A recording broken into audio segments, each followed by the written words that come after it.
The stars had watched Earth before, watched as it tore itself apart through centuries of war, ideology, ambition, and regret.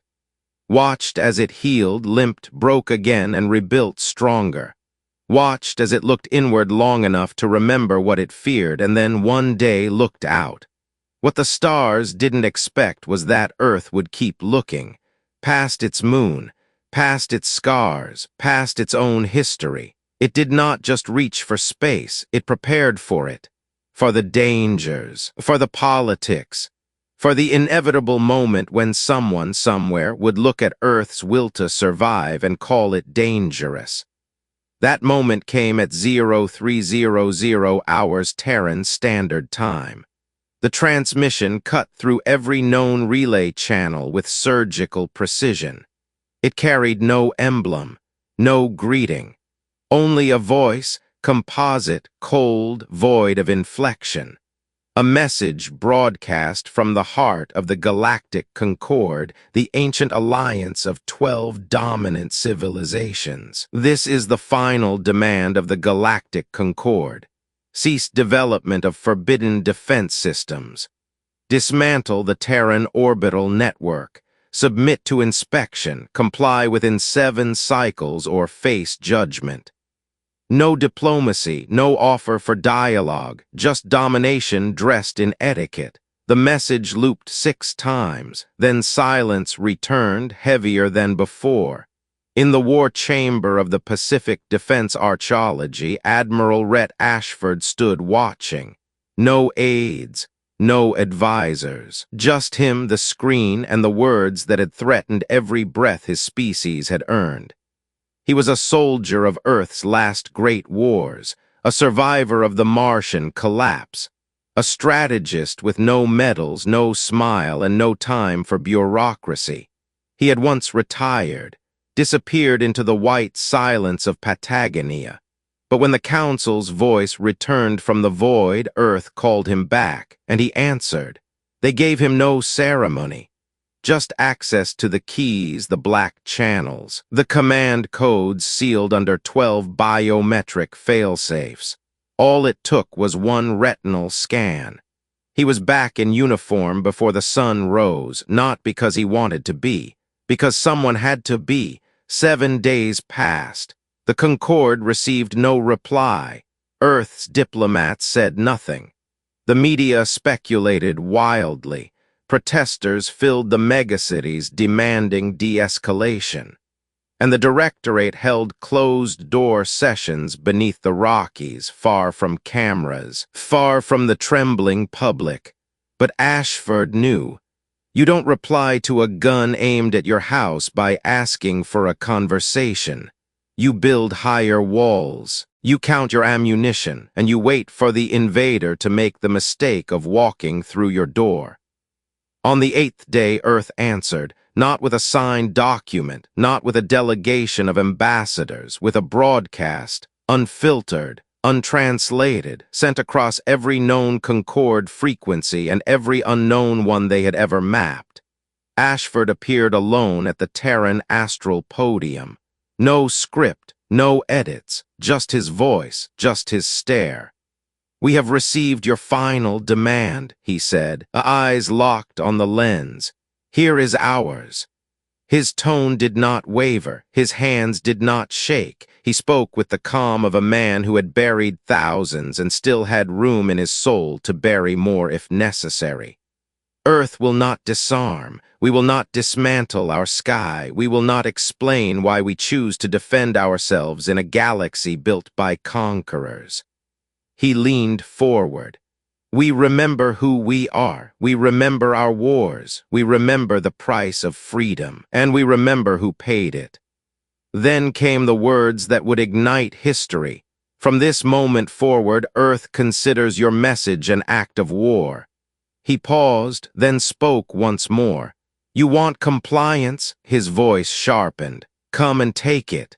The feed ended, not jammed, not interrupted. Cut. Deliberately, a single act of defiance that shattered centuries of diplomatic precedent, Across the galaxy, systems froze. Worlds that had forgotten Earth's capacity for war paused their trade routes. Military AI across the Concorde began flagging the transmission as a Tier 1 threat. But it was already too late. In the Trian expanse, 3 Concorde surveillance stations went offline simultaneously.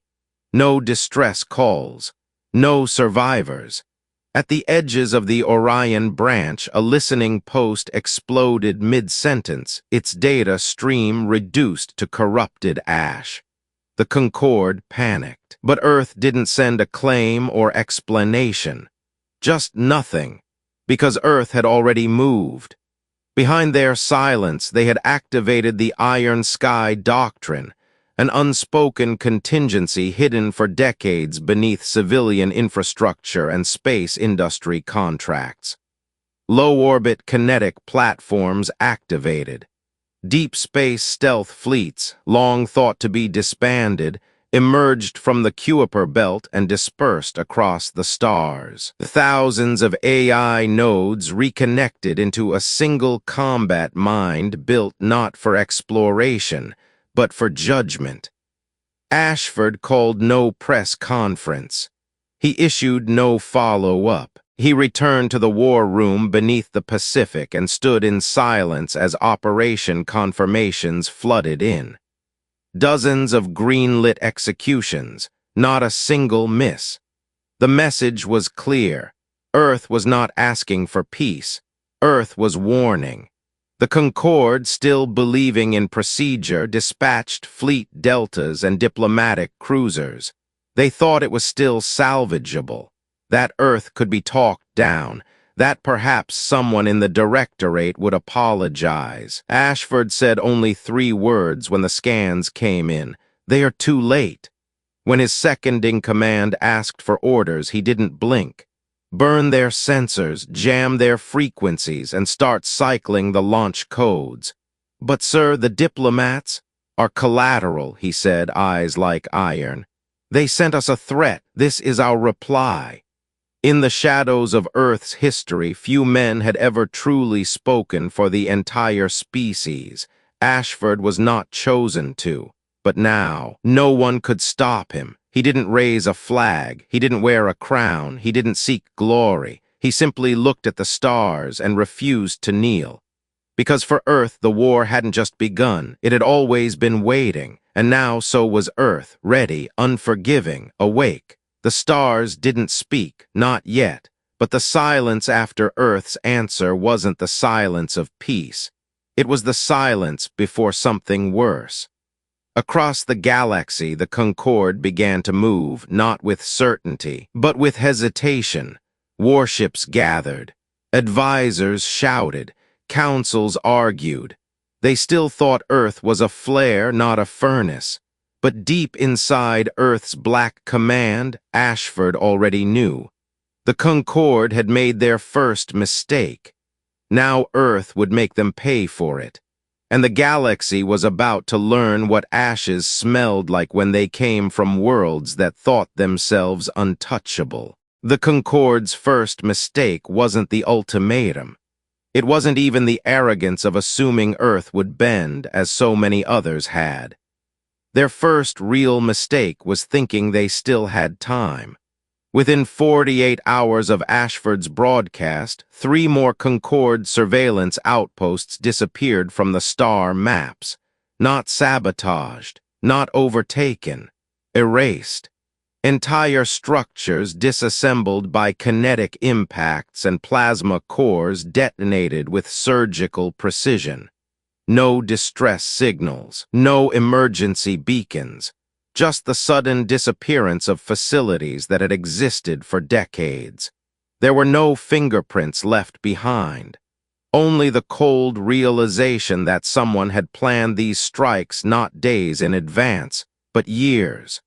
By the time the Concorde began mobilizing its Alpha and Beta response fleets, Earth's military assets were already shadows in deep space. They weren't lining up for grand battles. They weren't waiting in defensive formation. They were already gone, scattered, cloaked, embedded in belts of debris and solar interference launched from the edges of the system long before the Concorde had ever noticed Earth at all. It was not war as the Concorde understood it. There were no declarations, no admirals delivering speeches on bridge decks, no noble counteroffensive staged to impress voting species. There was only disappearance, disruption, destruction. And at the center of it all, seated aboard the command platform of the UNS Revenant, Earth's most advanced tactical dreadnought, Admiral Ashford watched the galaxy blink. Not with fear, with confusion. They still didn't understand. Ashford stood alone in the war deck's observation chamber, staring through reinforced glass at the starfield beyond. His reflection didn't blink. His breath left no fog on the glass. In the silence of the ship, the only sound was the gentle hum of deep-drive capacitors spinning at lethal frequencies. "Council Fleet Gamma just deployed from the Helix Gate," said Commander Nyla Reyes, his second-in-command.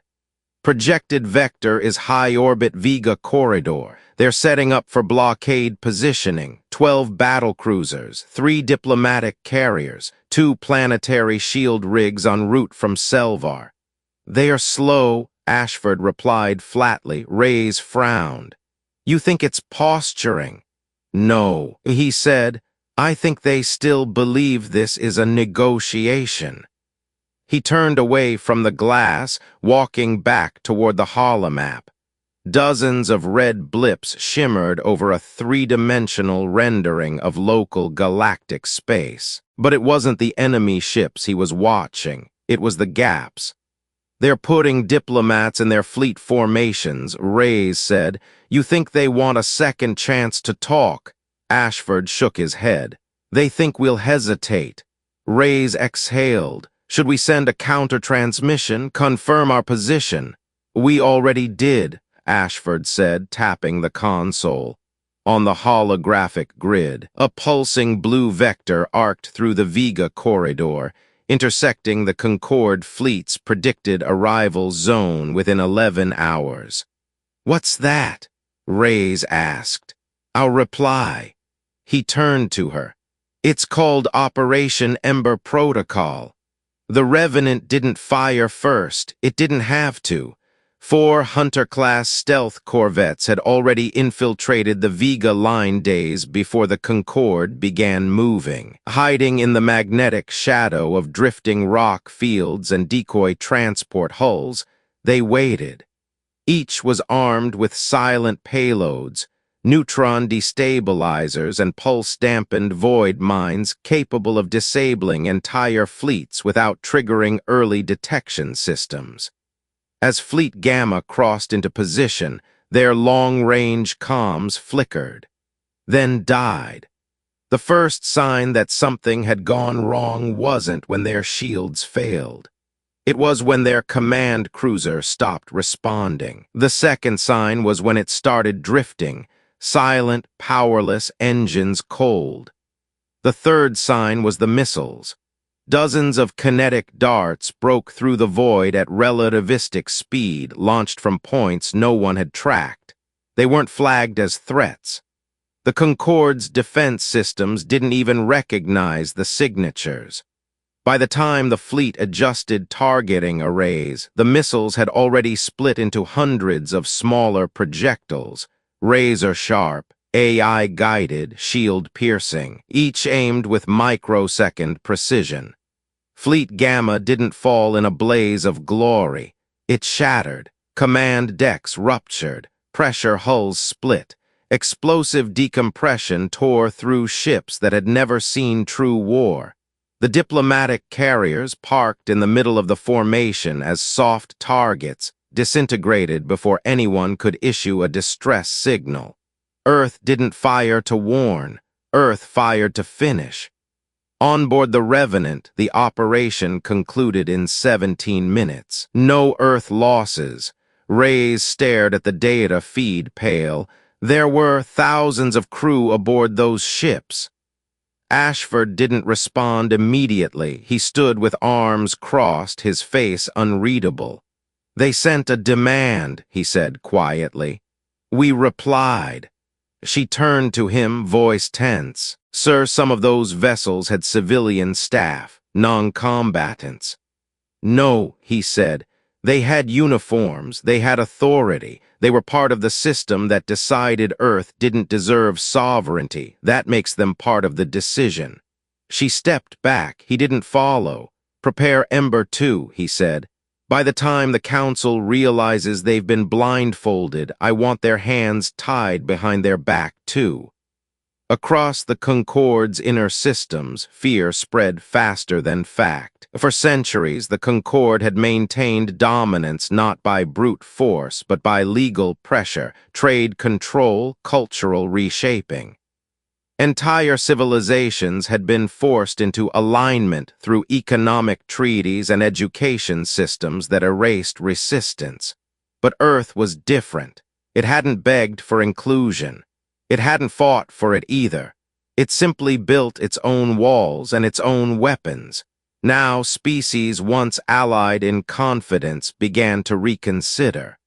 On Tarvis, the Chancellor declared a system neutrality status for the first time in 300 years. On Rilvarn, riots broke out as citizens demanded answers from their Concorde-appointed governor. And on Veltrix Prime, the archival heart of the Concorde's intelligence network, requests for strategic data on Earth returned an answer that chilled the room. No data found. Someone had purged the files, not externally. From within, someone inside the Concorde was removing information about Earth's capabilities. Ashford didn't know that yet, but he didn't need to. He had already planned for it. Back on Earth, the public still hadn't seen the cost. News feeds spoke of containment operations and interstellar political tensions, but the reality of Earth's retaliation was still classified. For now. Inside a sub-level chamber beneath New Anchorage, a meeting convened without cameras. 4 Directorate Generals, 1 Black Ops Coordinator, and Ashford. "What's the objective?" General Khan asked. Ashford stared at the red lines crossing the star map. "Not survival," he said. "Not this time." The room went still. "We've survived long enough," Ashford continued. "Now we make sure no one ever tries to test that again." A beat. General Toma narrowed her eyes. "Are you saying we're going to wipe out the Concorde?" "No," Ashford said, turning from them. "I'm saying we're going to make them obsolete." Aboard the Revenant, Rays stood on the darkened bridge. The crew worked quietly, focused. Not afraid, not zealous, just ready. Soldiers who had trained for years for a war no one else thought would come. "Admiral," she said, stepping toward him, "what happens if they surrender?" He didn't answer right away. Then finally he turned. "They won't." Rays hesitated. "And if they do?" Ashford stared out at the stars again. "Then they'll learn Earth doesn't accept apologies after the trigger's been pulled." She looked down, but didn't speak again, because somewhere in the distance another fleet was forming, and Earth had already set the fire. The Concorde had names for their war doctrines. They were grand, ceremonial, wrapped in principles. The doctrine of unified response, the accord of controlled ascendancy, the charter of preemptive harmony. Earth had only one name for its doctrine. It didn't appear in treaties. It wasn't debated in open session. It existed in a file buried beneath 62 layers of directorate encryption, locked inside an air-gapped server under the Andes. It was called the Black Doctrine, and now it was active. Ashford stood in the primary command chamber aboard the UNS Revenant, his gaze fixed on the holomap's pulsing data. What he saw wasn't a war front. It was a test. Not for Earth, for the galaxy. How far could they be pushed before they recognized fire for what it was? The Concorde hadn't flinched yet, But Earth wasn't aiming for flinches. It was aiming for collapse. "Activate Black Doctrine nodes," Ashford said quietly. Commander Reyes didn't move for a moment. "Sir, those assets were never confirmed for civilian-safe operation." Ashford didn't blink. That was never a requirement. She held his gaze, then nodded. Across the stars, a hidden sequence ignited. It began with silence, the kind only machines understood. Dozens of dormant assets, satellites that had once mapped trade routes, stations long thought decommissioned, refueling platforms in dead sectors, activated in unison. They weren't designed for confrontation. They were designed for infiltration. One by one, these ghost nodes began bleeding false data into Concorde communication arrays. Traffic routes rerouted into ambush zones. Sensor relays fed falsified telemetry, making empty space look like civilian flotillas and cloaked Earth fleets invisible. On Veller Station, a Concorde carrier accidentally launched its own security drones at a hospital vessel, mistaking its energy signature for a cloaked Terran strike cruiser. On Ritha's Prime, a planetary defense AI entered a lockdown loop when half its orbital control network reported a phantom mutiny. The Concorde thought it was sabotage. It wasn't. It was programming. Black Doctrine didn't destroy with missiles. It erased trust. Trust in systems. Trust in data. Trust in leadership. And when a military loses trust, it loses war before the first shot is fired. Ashford watched the chaos unfold with a calm that unsettled even the senior officers aboard the Revenant. There was no thrill in his voice, no pride, just precision. "Fleet movement in the Gliza corridor has stalled," Reyes reported. Internal systems flagged the Earth signal as high-priority diplomatic traffic. The Concorde fleet is waiting for instructions from Earth. Ashford's brow arched slightly. "Did we send any?" "No," he smirked. "Good." Behind him, the chamber dimmed as blackout protocol engaged. All comms sealed, all sensors inward. The Revenant vanished from every network except its own. Earth was no longer fighting. Earth was erasing. At the edges of the Orion threshold, a Concorde command ship named Valora's Reason began transmitting distress signals. Its navigation logs had been overwritten, its reactor controls scrambled. It drifted for 36 hours before colliding with one of its own refueling depots. 7,000 lives lost. No enemy fire, no sign of Earth, just one line of corrupted code. Black Doctrine signature. Severance //01 in the Concorde's inner chambers. Panic finally overtook pride. Emergency sessions were declared. Military leaders demanded answers from intelligence heads. Dissent boiled, but it was already too late. Inside the chaos, something darker bloomed, a realization. Earth had prepared for this war before the Concorde even knew it had begun. And worse, someone inside the Concorde had helped. In a sealed chamber under Directorate command, back on Earth, 3 men and 1 woman sat before a terminal running on isolated hardware. No uplink, no wireless, only raw fiber and steel. They were the ones who had built Black Doctrine, not generals, not politicians, architects, coders, strategists. The one in the center, gray-bearded, hollow-eyed, spoke first. "They activated Protocol Raven." One of the others winced. "That wasn't meant to go live. It was meant to end the war before it began," the bearded man replied. "And it has." The woman leaned forward, her voice low. "Ashford won't stop now. He was never meant to." On board the Revenant, Reyes walked beside Ashford down a quiet corridor lined with mission plaques, each one etched with names, each one worn by fire and time. "These attacks," she said slowly, "they're not attacks anymore." "No," Ashford agreed. "They are surgical collapse." He stopped and turned to her. "This galaxy was built on balance," he said. "Power on one side, compliance on the other. That balance was always tilted." He looked out the observation bay. "We're just letting gravity finish what it started."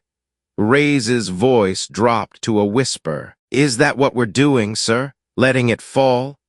Ashford didn't answer. He didn't need to, because 24 minutes later, Earth launched its next move. The strike team deployed under full blackout launched from the Revenant's ventral hangar in a stealth corvette lined with gravitic dampeners and signal suppression mesh.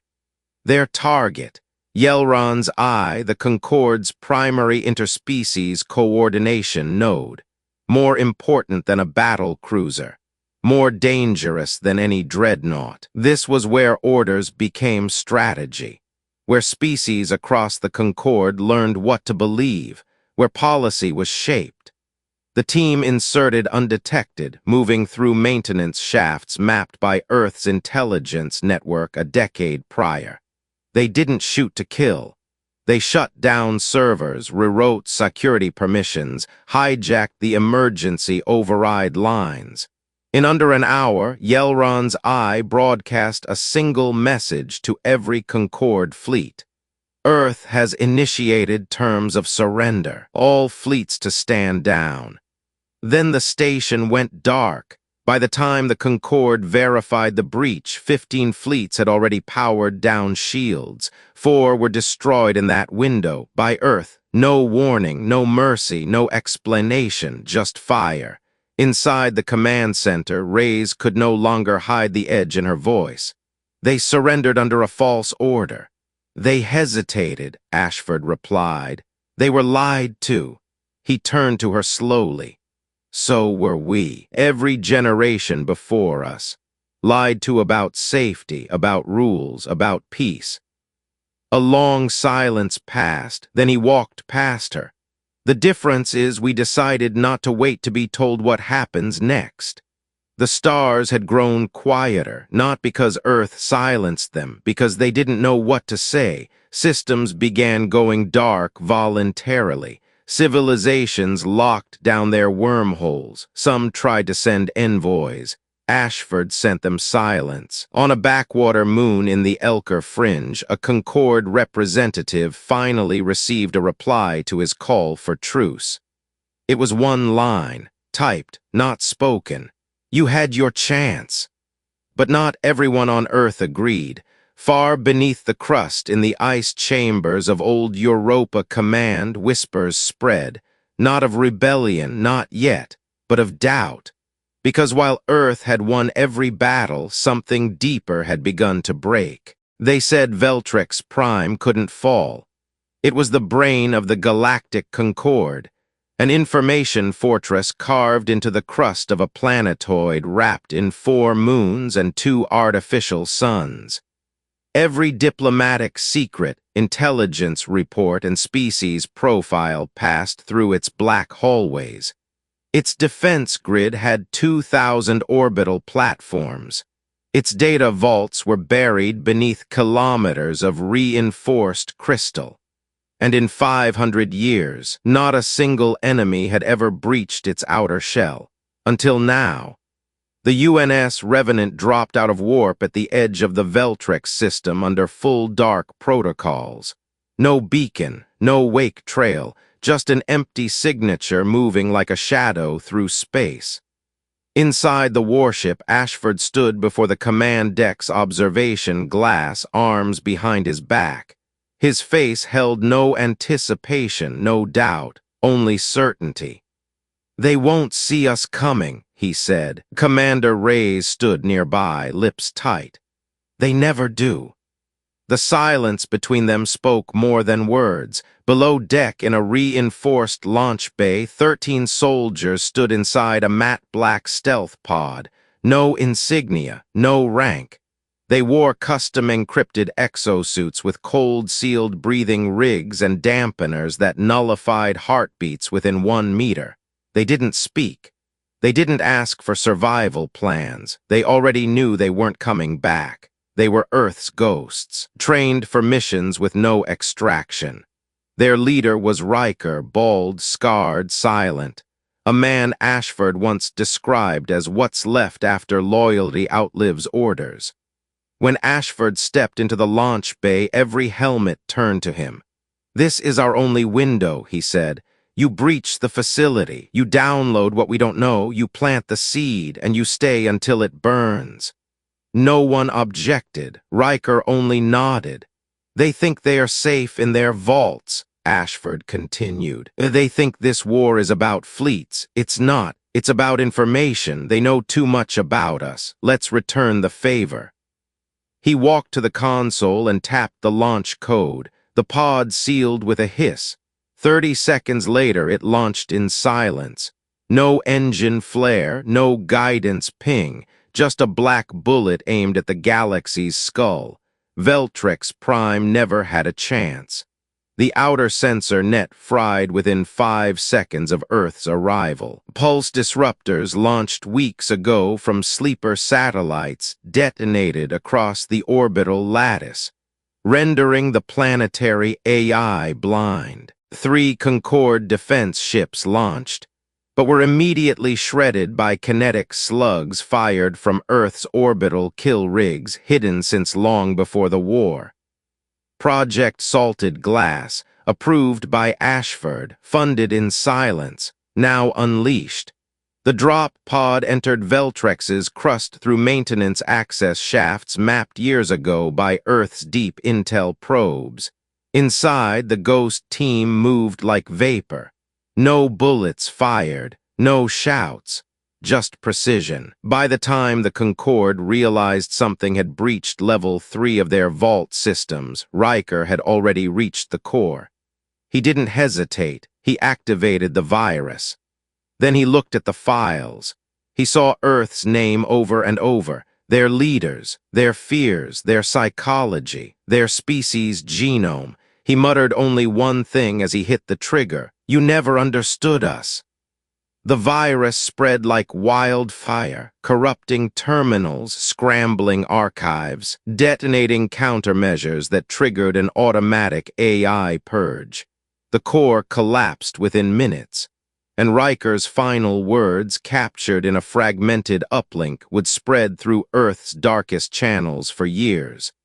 "Earth sends its regards." Then everything went black. On board the Revenant, Rays watched the satellite feeds go dark. "Core collapse confirmed," she said. "We've lost contact with the team." "They did their job," Ashford replied, voice like stone. "Now we do ours. What's our move?" He turned toward the tactical display. Veltrix was no longer stable. Its moons were drifting, gravitational anchors failing. "Now we start breaking planets." Rays flinched. "Is this still about the Concorde?" Ashford didn't look at her. "This is about making sure the next species that thinks to challenge Earth remembers this day and decides to die quietly instead." In the Concorde's inner sanctum, the fall of Veltrex detonated every protocol. Council sessions devolved into shouting matches.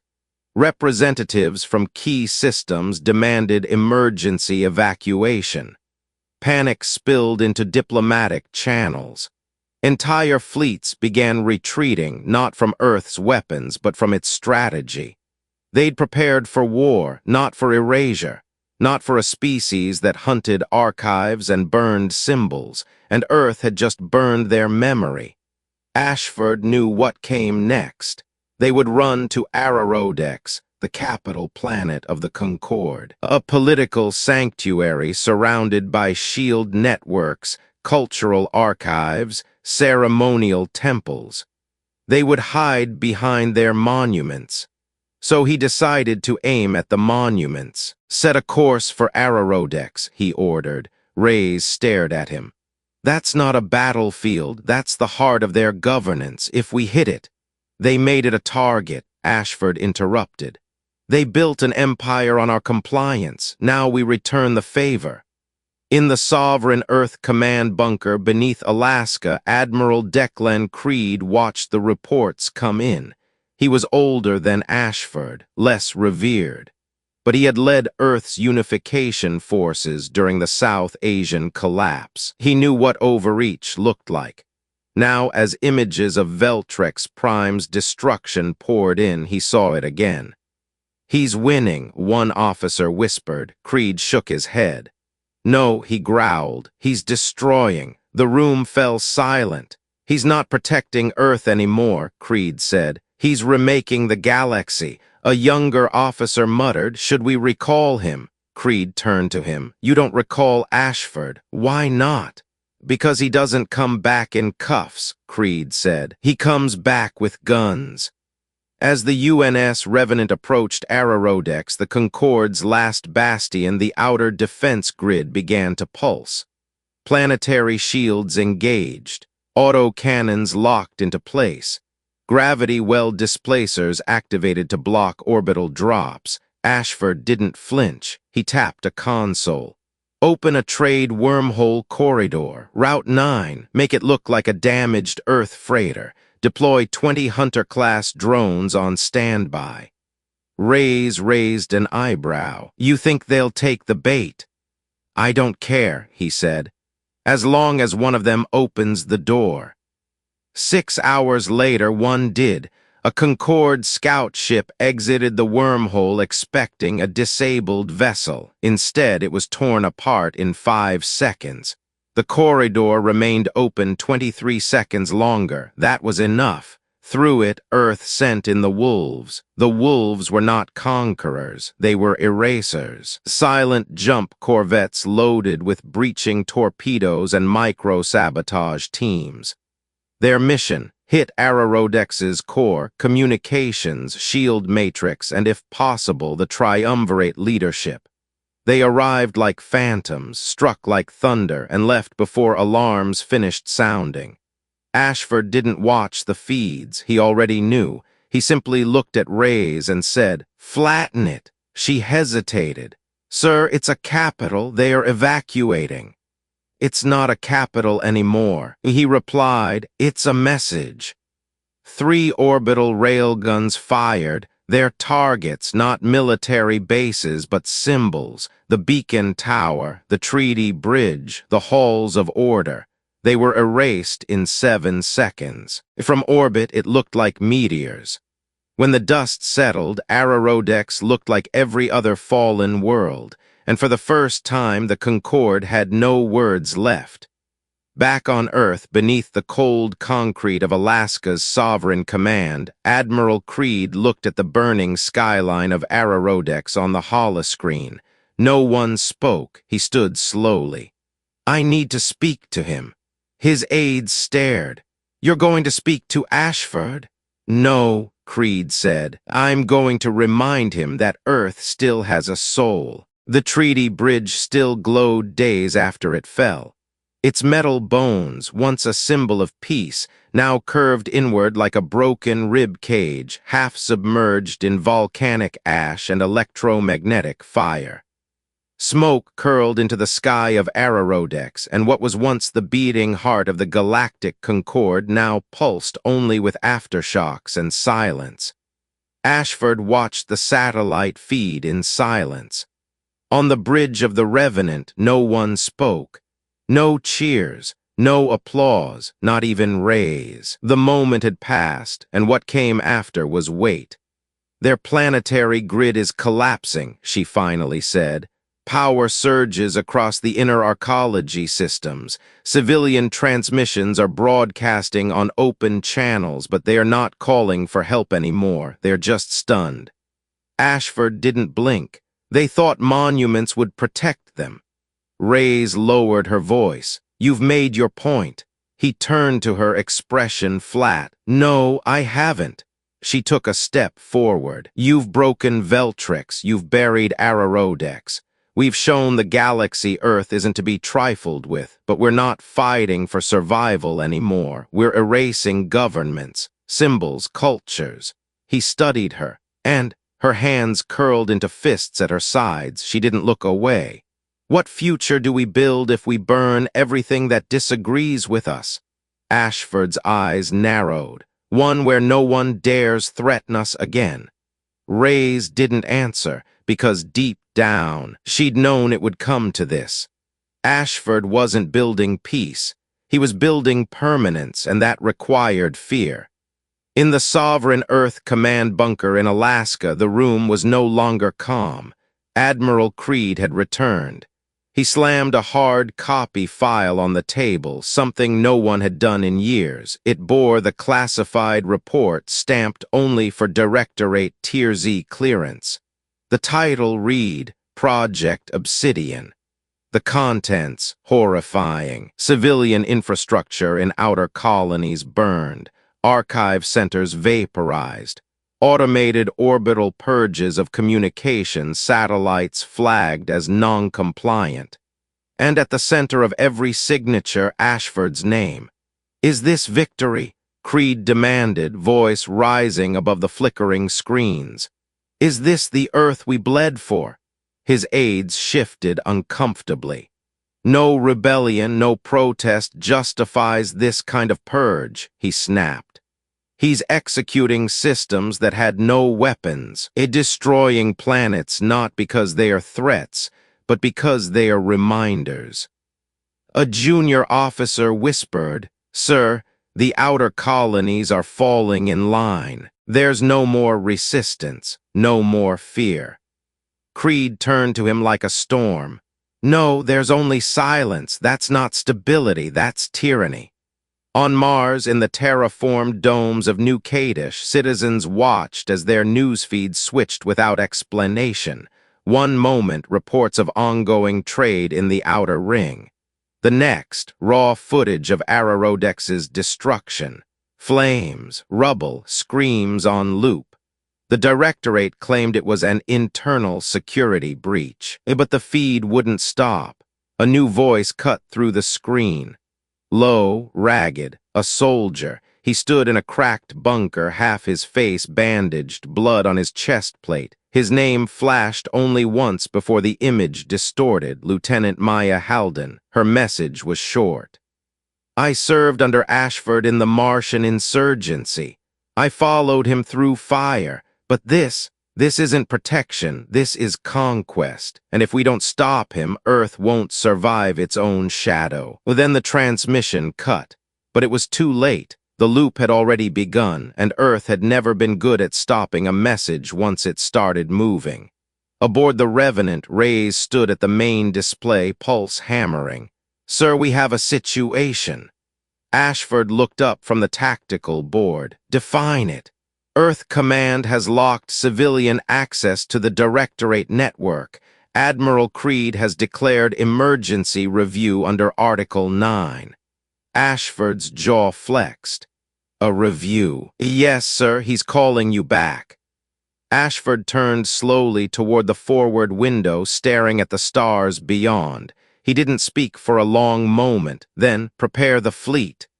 Rays blinked. For what? For return. You're going back. He nodded. If Creed wants a conversation, he'll get one. But something in his voice wasn't peace, and Rays knew it. Across the Earth sphere, the news spread fast. Ashford was returning, not as a commander under recall, but as a man bringing half of Earth's navy with him. The Revenant entered Earth's atmosphere under blackout protocol. No beacon, no salutes, no transmissions. The great warship pierced the cloud line like a specter. No one knew if it had come home or come to finish what it started. At the Sovereign Tower in Alaska, the security detail tripled. Creed stood outside the landing platform, watching the incoming silhouette with a face carved from stone. The snow fell hard around him, but he didn't move. Not even when the ship touched down like a beast returning to its den. Ashford stepped onto Terran soil for the first time in 4 years. No medals, no escort, just the echo of footsteps between him and the man who used to be his commanding officer. Creed raised a hand, half greeting, half warning. Admiral Ashford, you're under Article 9 review for violations of interstellar engagement laws and unsanctioned use of planetary suppression force. You are to surrender your command immediately. Ashford's eyes flicked to the distant tower. You locked the gates. You gave us no choice. Ashford took a step closer, slow. You think Earth is safe now? Creed held his ground. I think Earth can't be saved by fire. Ashford's face tightened. I didn't start this war, I finished it. You didn't finish it, Creed replied coldly. You built an empire on its ashes. They stared at each other for a long, brutal moment. Then Ashford growled, we bled to keep this world breathing, and now you want to bury it because it makes you uncomfortable. Creed didn't flinch. This isn't about comfort, it's about control. Ashford smirked, cold. Exactly. Behind them the winds howled, and in Earth's orbit entire divisions of the outer fleet hovered in radio silence, watching, waiting. That night the rebellion was born, not in fire, but in a whisper. In an abandoned hangar beneath the surface of Europa, former officers, data engineers, and ex-Black Ops soldiers gathered around a dim console. Maya Halden stood at its center, drenched in steam and fury. They think they've won, she said, but we still have the truth. Her fingers flew across the console, opening corrupted data caches from the final minutes of Veltrix. They showed everything. The virus, the commands, the order to abandon extraction, Ashford's voice. No extraction. We don't need witnesses. Let their deaths be the fire that cements our narrative. Maya looked up. We get this to the colonies. We show them what Earth became. One technician swallowed hard. They'll block it. Then we go around them, old relays, trade moons, pirate channels. If we send the message through enough cracks, it'll break the wall. Someone whispered, what if it doesn't work? Maya stared at the file in silence, then answered, then we make sure Earth remembers what it cost to forget who we are. Earth's sky was no longer quiet. Above the Pacific quadrant, 25 unauthorized vessels dropped from subspace, flying low, skimming the radar shadows. Their hulls were scorched. Their ID scrambled, but the encryption on their transmissions said enough. They weren't pirates, they weren't Concord remnants. They were human, rebels, veterans, defectors. Carriers of one name the Directorate had tried to erase, Riker.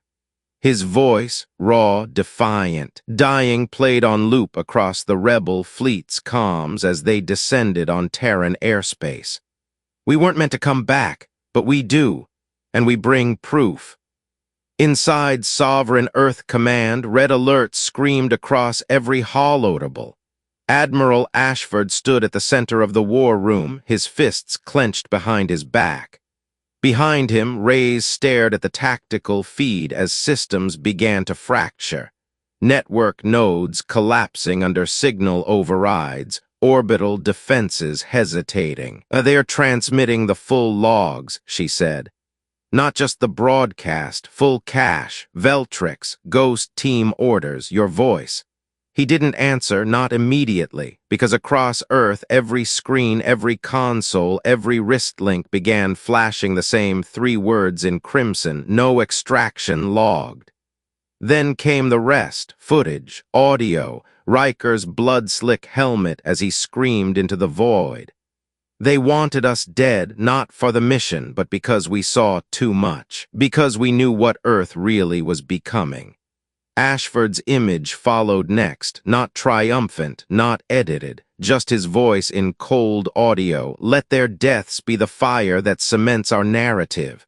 In the war room, the oxygen felt thinner. Reyes whispered almost to herself. They're not fighting back with missiles. They're fighting back with memory.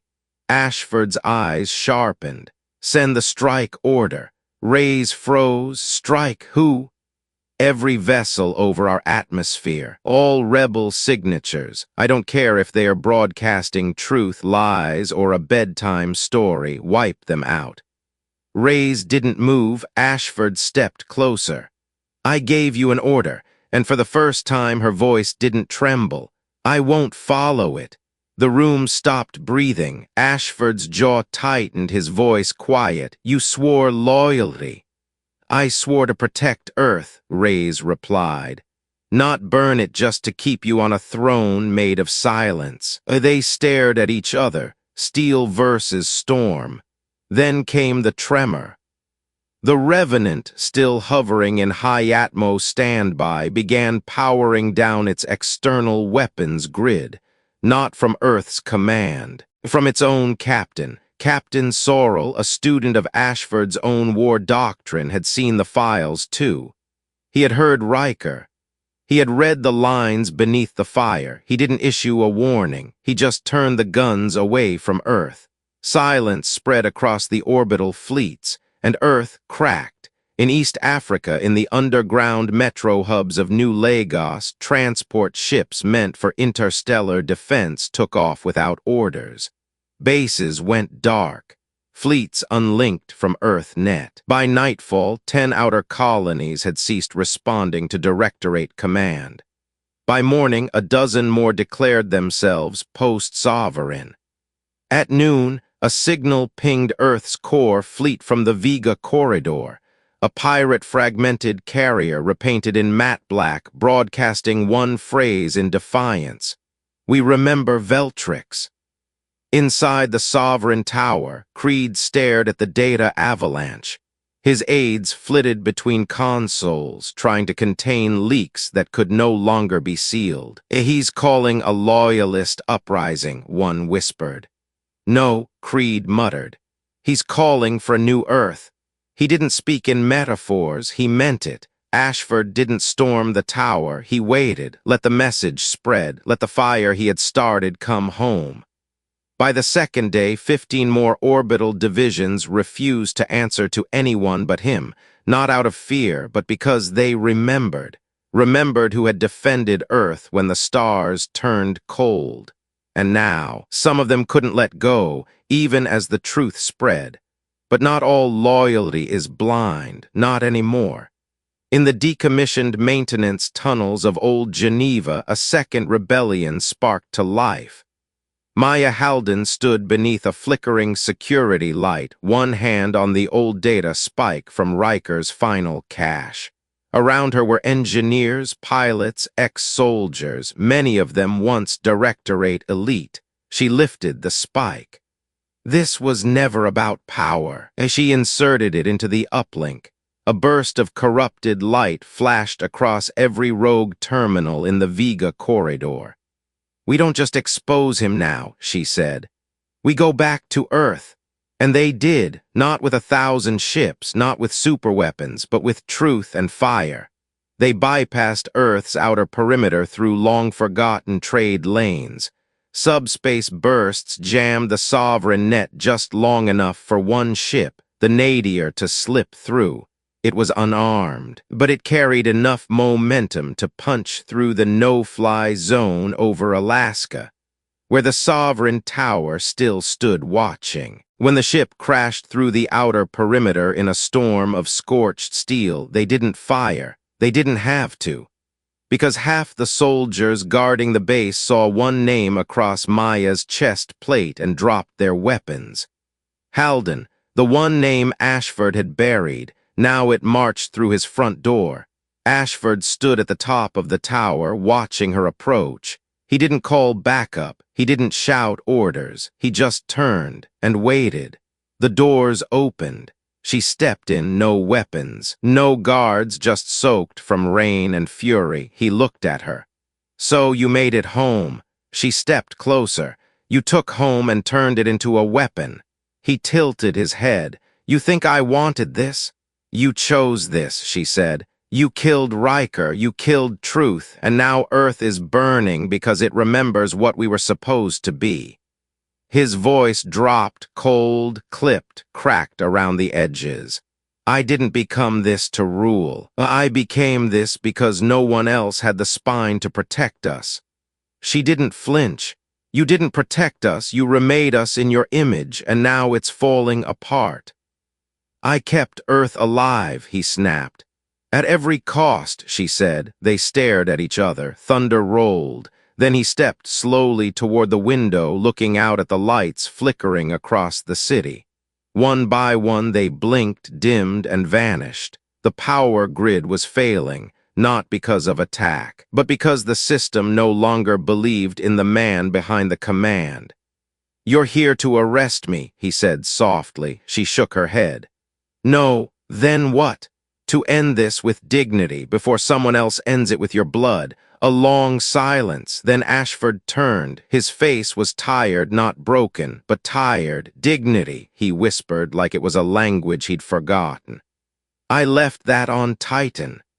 He walked to the console, typed one code. The screens went dark. The defenses powered down. No resistance, no last speech, just surrender.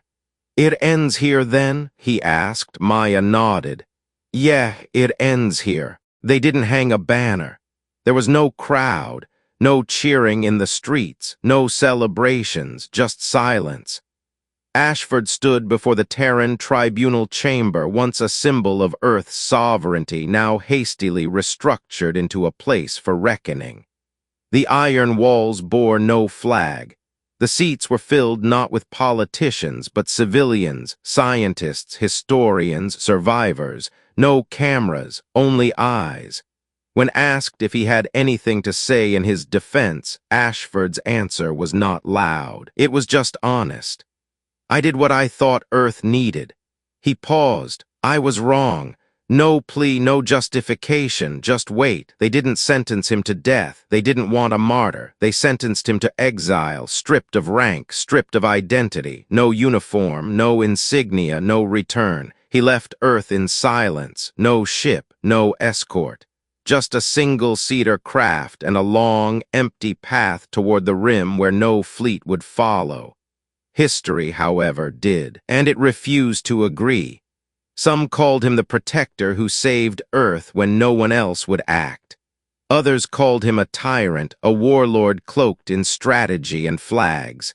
But history doesn't remember truth. It remembers scars, and Ashford left them across stars and souls alike. In the weeks that followed his exile, the Directorate collapsed, not from war, but from shame. One by one, old structures crumbled, departments dissolved, networks severed, command centers decommissioned. Civilian oversight replaced every military advisory seat. The black archives were opened. Names were cleared, protocols repealed. It wasn't a revolution, it was a reckoning, and Earth finally stopped whispering. It started remembering. In the scorched halls of sovereign command, Maya Halden stood where Ashford once ruled. She didn't claim the throne. There was no throne anymore. She simply sat at the edge of the command console, eyes scanning the silent screens. One by one, data feeds flickered back online, not censored, not filtered, just open. She breathed in, slow, and somewhere deep beneath the surface of the Pacific, the system recognized a new name. Halden Maya restored authority, Earth Guardian Tier. She stared at it. Then deleted the rank request form. She didn't need the title. The trust was enough. But beyond Earth, things were changing faster than they could control. In the old Concord territories, power vacuums erupted like dying stars. Some systems declared independence overnight. Species long oppressed under Concord laws now flew new banners, some bearing Earth's sigil as inspiration, others rejecting all flags. On Dares, a former intelligence planet, civilians toppled the last council statue. On Taurus, the diplomatic corps' former capital, streets once named after Concord peacekeepers were repainted with words like freeborn and unchained. And in the Lyric system, where the last triumvirate members had fled to regroup, something impossible happened. They asked for peace. Not with words, with surrender. Earth received the signal with hesitation. No demands, no threats, just coordinates, a location for a summit, not one planned in secret, not one wrapped in layers of protocol, an open space, no security detail, just a plea. We've seen what you can destroy, now show us what you can build. Maya stood in the new council chamber, smaller, simpler. There was no podium, no glass walls, no flag behind her, only a long table. Across it sat the last of the triumvirate, Etchetin, skin pale, robes frayed, hands trembling, not from fear but from exhaustion. He bowed, a full bow, head lowered, shoulders bent, no pride left, only recognition. You wanted fear, he whispered. You earned it. You wanted respect, he said. You took it. But if you destroy us now, what are you building? Maya didn't answer immediately. Instead, she slid a single data spike across the table. It carried no virus, no code, just a file name, memory uncensored. Inside it was everything, Earth's history, the Concorde's atrocities, the rebellion's birth, Riker's final words. Broadcast it, Maya said. All of it, your voice, your confession, your fall. Etchetin lifted the spike with shaking hands. If I do this, we will be torn apart. Then you should be, Maya said. And if you don't, we finish what Ashford started. He nodded once, slow, then pressed the interface. Across the galaxy, hollow screens flickered to life. For the first time in history, the Council confessed. On moons, in cities, on broken ships orbiting dead systems, people watched. Not a war, not a speech, but the truth. Species who had once hated Earth now whispered its name with respect, some with admiration, others with warning, but all remembered, not just what Earth had done, but what it had become. On the edge of known space, in a silent craft drifting beyond navigation beacons, a scarred man stared out at the stars. Ashford didn't wear a uniform, didn't carry a title, didn't speak. He simply watched. And in his silence, the galaxy whispered. A question that no archive could answer. Was he the man who saved Earth, or the one Earth had to survive? The stars didn't answer, but they remembered. Because the last empire had bowed, and in its place stood something new, unfinished, untested, but finally awake. The stars had quieted. No fleets moved, no worlds burned, no new threats rose from the shadows, but peace didn't feel like peace. It felt like waiting. On Earth, the skies were still filled with scars, orbital grids under reconstruction, satellite arrays flickering, calm channels full of intercepted transmissions that spoke less about conquest and more about confusion. A galaxy without the Concorde was like a body without a spine, loose, staggering, struggling to stand. And at the heart of that trembling body was Earth. Not a savior, not a tyrant. Just a question that wouldn't go away. What now? In the grand assembly hall of the Interstellar Accord, rebuilt not on Earth, but on the neutral moon of Sears Hollow, delegates from 100 worlds gathered, not to accuse, not to beg, to learn. And all eyes turned toward the woman who had become Earth's most unlikely face. Maya Halden stood beneath the chamber's skyglass roof, starlight dripping across her shoulders. She wore no uniform, no armor, just a simple black band over her right wrist, the same one Riker had worn when he bled for truth. She stepped forward, no speech, just one question. What do you want from Earth? There was no immediate answer, not from the silent Arthari whose crystalline skin rippled in thought. Not from the cautious Maltrin who once threatened Earth's jump routes but now kept their weapons sheathed. Finally, a voice emerged, deep, measured, Etchetin, no longer a triumvirate, just a man with nothing left to rule. We want to know, he said slowly, whether Earth intends to teach or to reign.